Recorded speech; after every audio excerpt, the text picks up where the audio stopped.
Hey, welcome back to my channel. In this video, I'm gonna talk about top 5 best cinema cameras. Starting at number 5. Panasonic Lumix.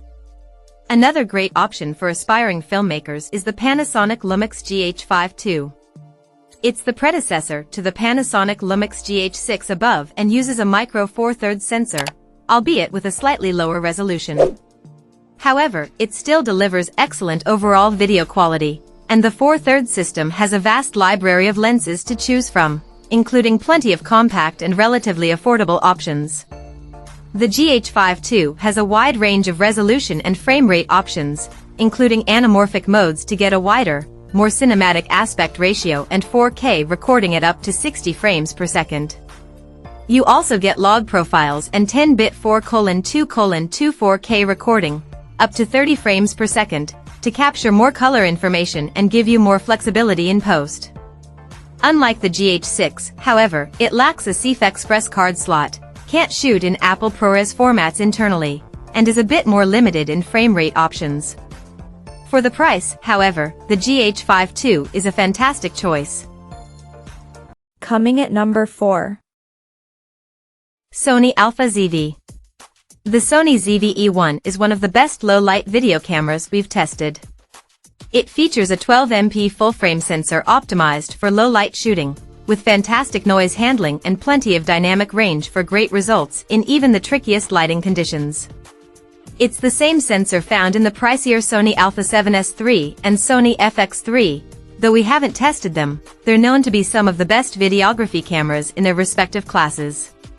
The ZV-E1 is billed as a vlogging camera, so it's more accessible to newcomers and has a more compact body.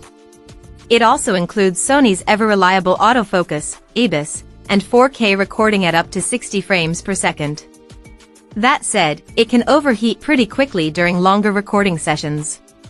The Panasonic Lumix GH5S is another great option for low-light videography that's less likely to overheat.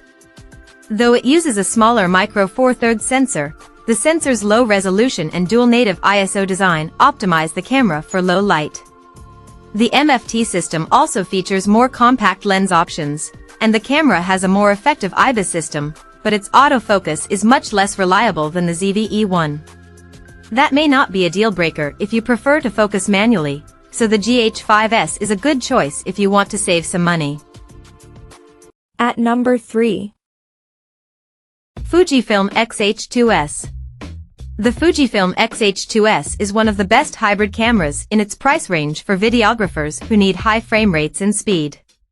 That's because of its 26-megapixel stacked sensor, which keeps rolling shutter to a minimum and makes it a great fit for fast-moving subjects and sweeping action videography.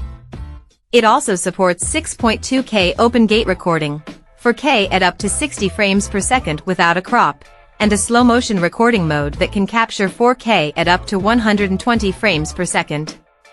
Aside from its superb internal recording capabilities, the camera also has all the inputs you'll need for video peripherals, including a full-sized HDMI port, making it easy to connect to an external recorder or display.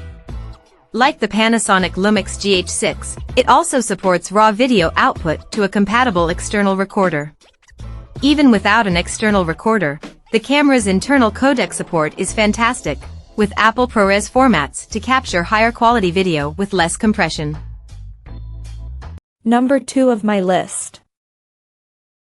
Panasonic Lumix GH6. If you already have a stable of micro Four Thirds lenses, the Panasonic Lumix GH6 is a no-brainer. This is one of the most capable micro Four Thirds cameras on the market, and its video-centric design makes it one of the best cameras for filmmaking and advanced video work.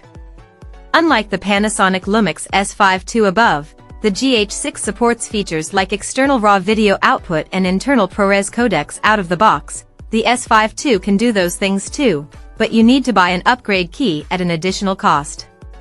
It also has built-in heat vents to prevent overheating and a unique screen that can both tilt and fully articulate, making it easier to shoot at various angles. The biggest drawback here is that the GH6 uses Panasonic's older contrast-based autofocus system, which isn't as effective and can create pulsing artifacts in the background of your videos.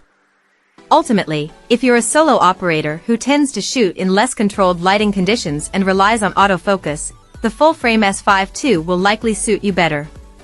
On the flip side, if you're a more advanced videographer who needs raw video output and doesn't mind pulling focus manually, you won't be disappointed by the GH6.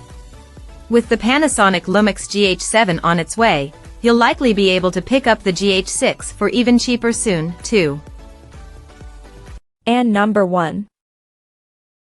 Panasonic Lumix. The Panasonic Lumix S52 is the best camera for videography that we've tested.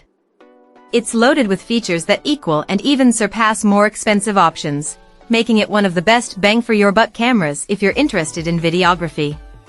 That includes 6K open gate recording, 4K at 60 frames per second, albeit with an APS-C crop, an internal 10-bit 4:2:2 capture, with support for a wide range of codecs and recording formats. Video quality from its full-frame sensor is also excellent, and it has one of the best in-body image stabilization (IBIS) systems among full-frame models. The S52 is also the first Lumix camera to feature phase detection autofocus, giving it significantly improved subject tracking compared to its predecessor, particularly in video mode. It's worth noting that native L-mount lenses can be expensive, although you can get around that by going for third-party options or using a lens mount adapter. Of course, if you want to save even more money, the original Panasonic Lumix S5 is a steal, particularly if you buy used and don't need the more advanced autofocus of the S52. Check out this video description for latest price and more informations. Thank you for watching this video. Please subscribe and stay tuned.